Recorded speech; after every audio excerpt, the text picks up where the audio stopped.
Join Dalton and Jacob as they discuss the ever-changing world of trading card games. TCG Buzz starts now.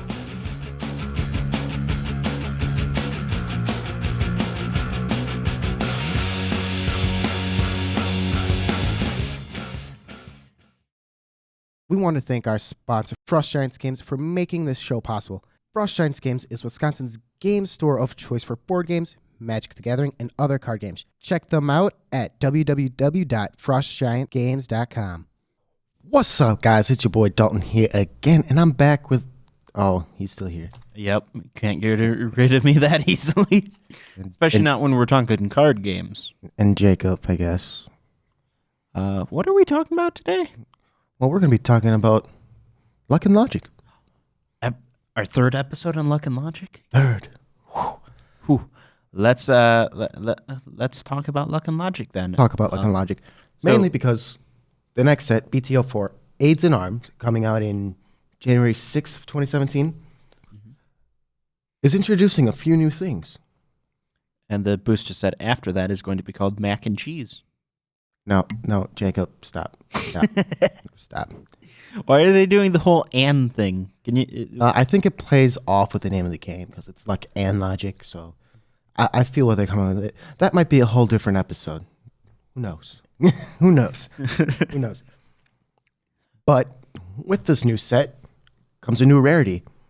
Something to give a little bit of a finisher to Luck and Logic. Something that, quite honestly, they needed because it felt like games they already have sideways cards.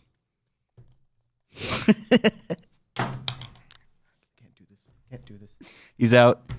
Yes, I get the episode to myself. You're really going to leave me in charge of this entire episode. Goodbye. All right, so Trance rares are what they're called. But there's more. But I think we should talk just normal, boring Trance rares that aren't boring at all. I'm lying. Hi, Dalton. Hi. I'm back. All right, so where we're at. Trance rares. Yes, Trance rares. There's two new rarities coming with it. Trance rares and Munich Trance rares. Mugen, my bad. Munich, as in Munich, Germany? Germany? Yeah. I don't know. Mugen. But basically, you have your Trance rares and then Infinite Trance rares, which is going to be the SP foiling for it, which we've gotten a little peek of, and we'll try to throw a picture in here for you guys. Looks like the Buddy Rare foiling and Buddy Fight. But even crazier. But crazier, more sexy, just beautiful. The actual mechanic of having two really high rarity cards that are the same card, just one's a little shinier than the other, really does remind me of Vanguard. Because you have your GR and then your SGR, which is a shinier version of the GR. Well, I was going to kind of say, say if it was a triple rare to an SP type thing in Buddy Fight or Buddy Rare, they kind of have the same thing going there. Yeah, I can kind of feel both sides of that. I see them as GRs and SGRs, but that's just me. I really see it as Fifth Omni Drum. But, actually being cool looking, unlike SGRs, which suck. they just look the same, don't they? Yeah. But enough about Vanguard. Back to Luck and Logic and their transfers. They're basically your finisher cards. They have two transfers coming in. One for Nina and one for Ashley. One yellow, one green. One yellow, one green. Packer colors. Green and yellow, green and yellow. Right. We're in Wisconsin. We can get away with it. All right. And with that, the transfer for yellow for Nina is Prayer of Hope Nina. And her logic drive, because it's all based on their logic drives, those are where the finishing aspects come from. Pay 3, kind of typical pay cost for a logic drive. But I don't remember it all off the top of my head, but basically what happens is when this card's in battle, it can basically take a tactics that your opponent plays or a paradox that they play and put it in the drop zone, basically saying, no, you can't use that. No, sorry. Which, and it also gets a +1 or +2 aura increase, which basically means, all right, you can set up with your paradoxes, but your opponent's basically like, okay, just going to sit here and not. It seems like, anything. If you're playing against another skilled player who knows what it does, they just won't use their cards at all. Yeah, they could still technically somehow make it with not level 3s. Yes. Level 2s and level 3s who give you that aura boost, but they won't try to use their tactics or paradoxes trying to save those for later on, for their turn or for other cards and so on.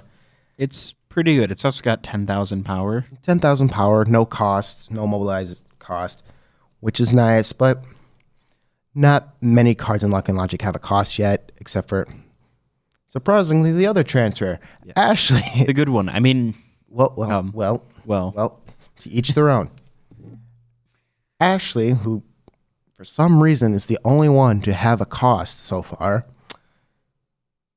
Both are level 4s. I forgot to mention that with Nina.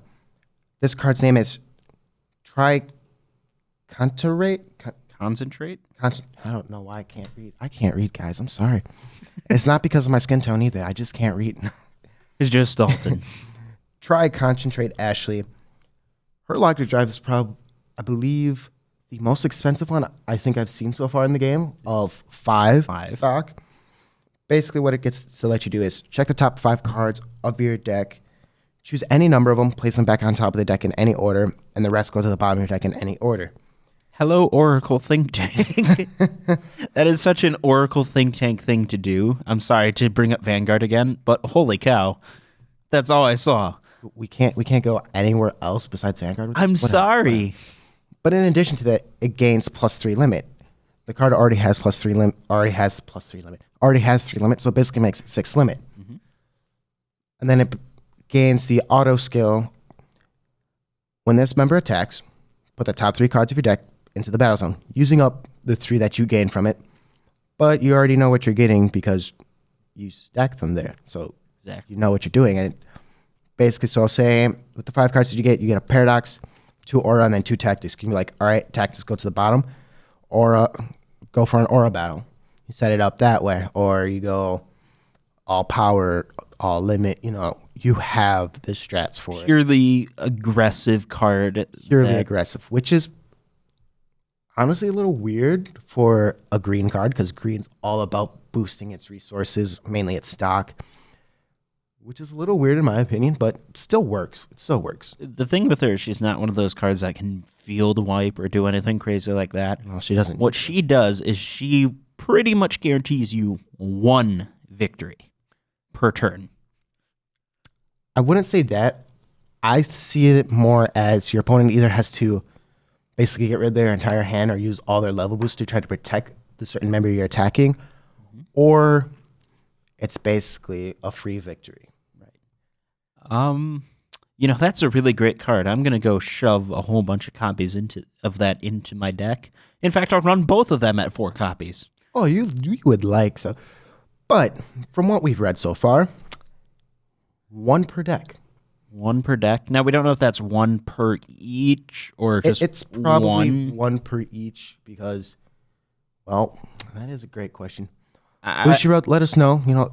Comment. Guys, share this to Bushi. Unfortunately, Bushiroad's not very good at communicating, as I'm sure all of you who play any Bushiroad card game knows. Well, especially with Luck and Logic. Especially with Luck and Logic. Basically, everything we've got either goes off of pulls from the Japanese version of the game, which has been out since September, or off of translations from Japanese text, which makes it kind of difficult. We don't really have an official source on transfers here in the West yet. Not quite. And we don't know if their SP foiling is going to be called the Mugen. I want to say Mugic. Why? This isn't Why chaotic. Do I go chaotic on this, man? That was 2 episodes ago. Jeez. Oh, gosh.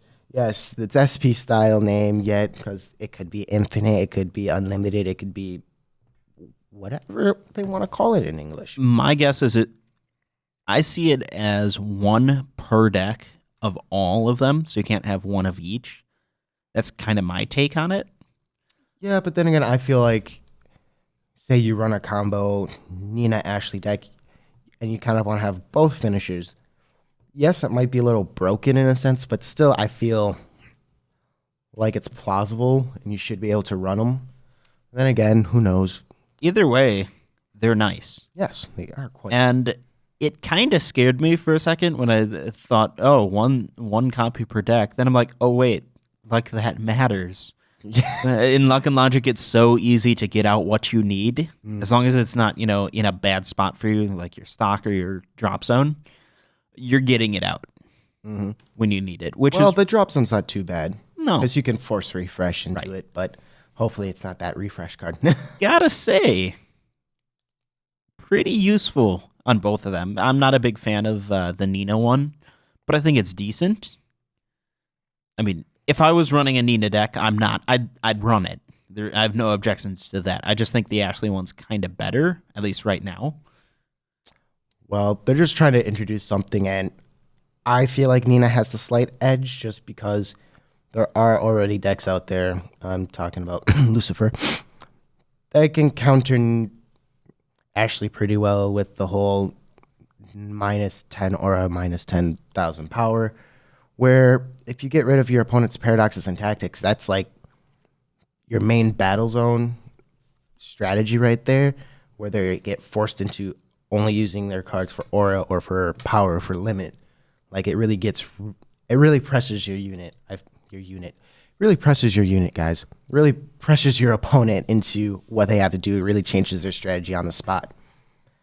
I really like the designs of both of the characters on the cards. I think they're looking through all their different arts, and they're like, which one are we going to make the GR? That one, it looks prettiest. Did I say GR? I did. You did say Transfer. Transfer. And the infinite transfer. But let's talk about their foilings real quick. Hopefully we'll get our editor to throw both of them up. Their foilings are completely different on both their cards for the infinite transfers. And they look so beautiful. Dalton and I are quite used to shiny golden blocks of cards due to Buddy Fight and Buddy Rares being everywhere.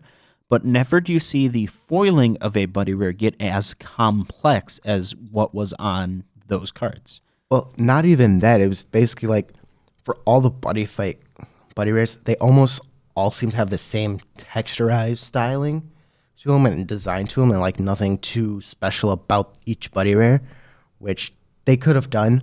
But these ones seem like they have all this specialness to it, so it seems even more sought out for. And it seems like Luck and Logic's going to be that thing if you want to go for a high rarity deck. Max rarity, yo. Max rarity, just whew. Yeah. It's probably going to get up there. I imagine they'll be expensive. I'm not saying, $100 per card. Well, almost.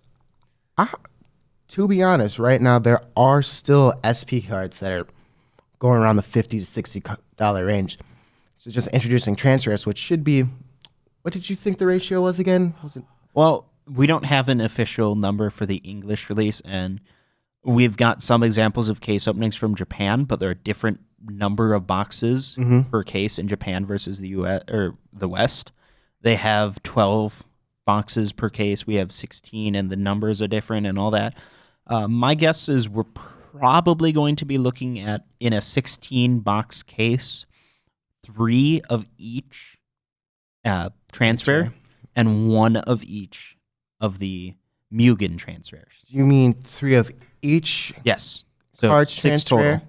So 6 in total? And then 2 in total of the Mugen transfers. So 8 total copies that you could get from a case, which is roughly half the boxes. From what I saw from the Japanese one, it was 3 transfers in total and then 3 infinite transfers. 2 infinite transfers.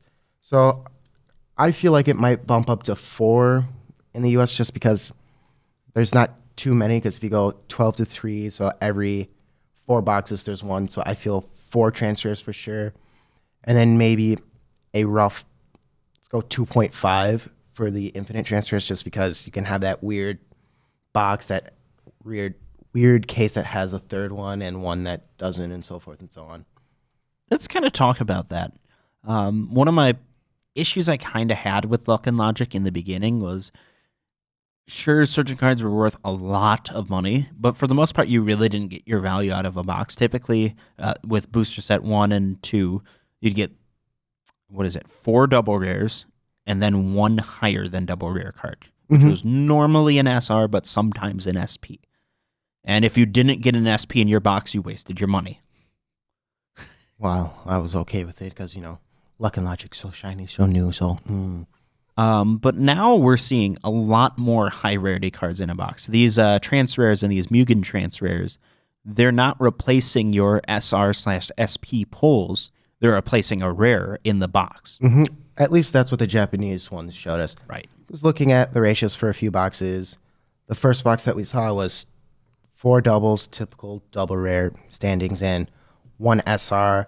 Then their next box, they had a Trance Rare with an SR with the typical 4 doubles. And the next one had 1 SP, 1 SR, and 1 Trance Rare, which Ooh, what a kind box.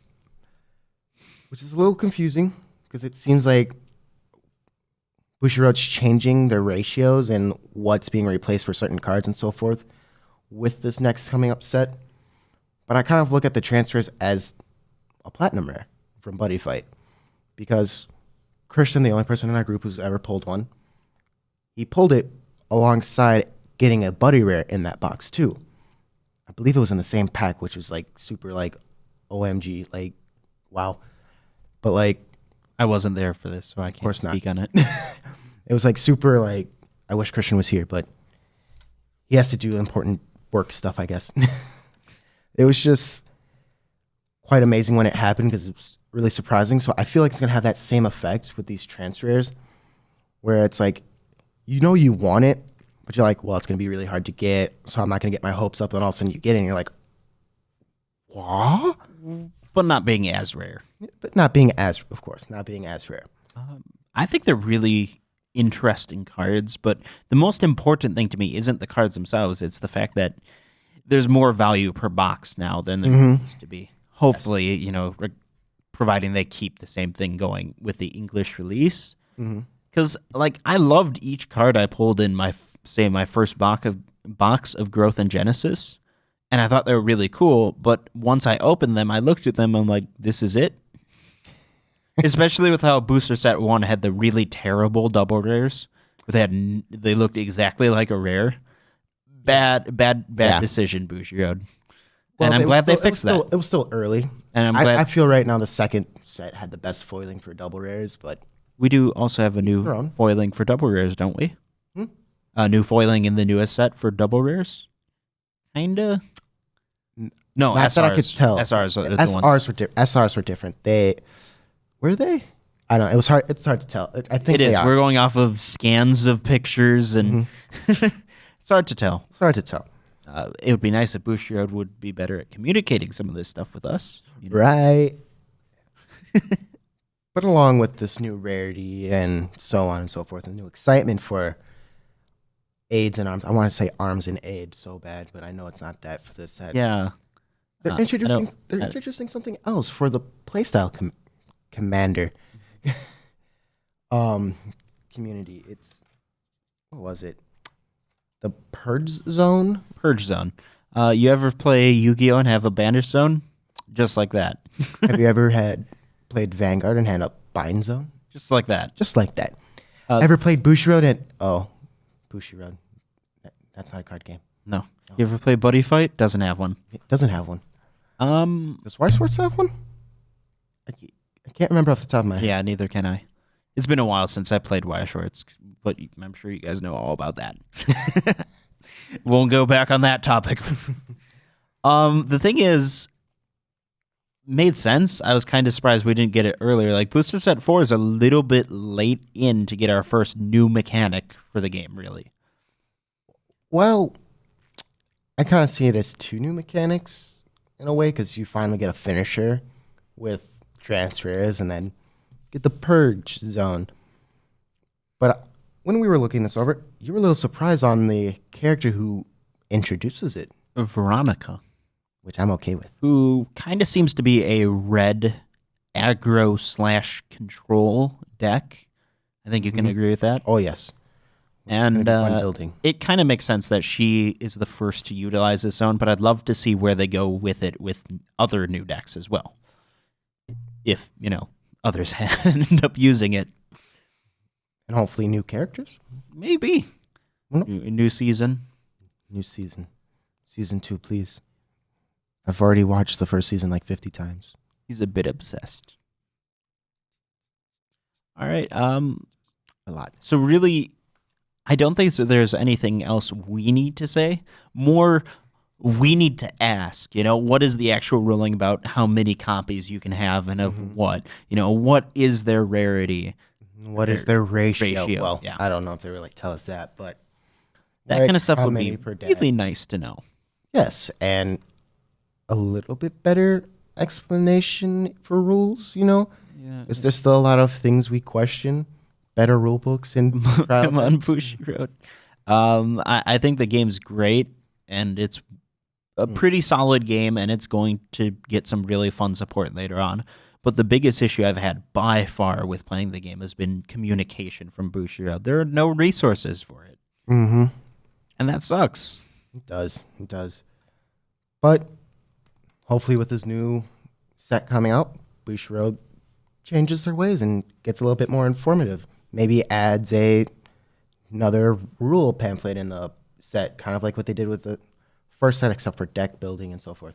This Give us a little something. the set comes out on January 6th, which is not that far out. Not that So if you guys want us to, pre-order a couple boxes and maybe open them up and show you some shiny Mugen transfers or whatever they're called here, let us know.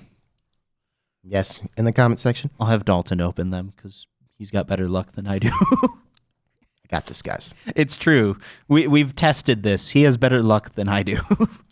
Especially when it comes to Bushiroad. Yep. All right. So anything else you want to say? Like, subscribe if you haven't subscribed, because, come on, we're amazing. Let's be real. And like I said, comment below letting us know if you want to see some box openings of the next set. And I guess that's everything, huh? So, yeah. Thanks again, guys, for watching. And see y'all next time. Bye, guys. See ya. Peace. Thanks for listening to TCG Buzz.